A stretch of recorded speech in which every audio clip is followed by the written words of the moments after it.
What we did is we had a number of, I guess you could call them celebrities and public profile males in our study, and there was 12 of them in this case that Tony Abbott was included in. And we basically got them to rate how appealing those people were as a potential partner.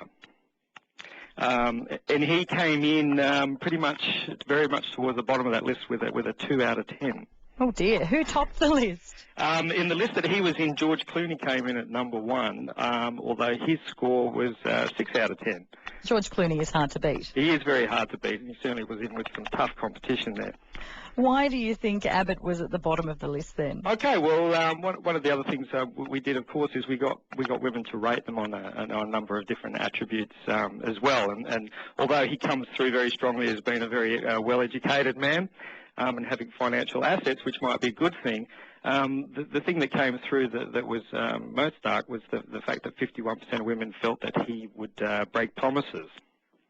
Oh, okay, so they don't believe he's trustworthy. Correct. What about him being a bit of a fit Iron Man? Is this an attractive attribute? Well, a very curious result we got there. One of the attributes we had is that, he's strong and masculine and would make me feel womanly. That was something that was identified as attractive to some women in our qualitative stage. But only 5% of women actually gave him that rating. Who else was on the list?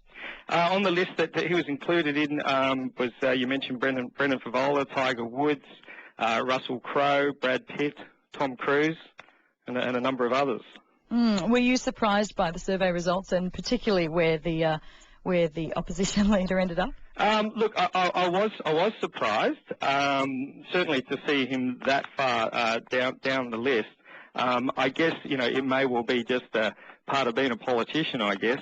We did have some other politicians in the study that were used in another stream, so I can't make direct comparisons, but Kevin Rudd was one of those included, and he was fairly well down the list as well. So it may be a broader politician effect that we're seeing. I was going to ask, how did you decide to put Tony Abbott on the list in the first place? Okay, yeah. Look, really, what we did in the first stage of research is we asked women to tell us what attributes they look for in an ideal partner.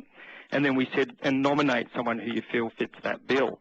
We also did the opposite of that, and we said, what are the things that are a real turn-off?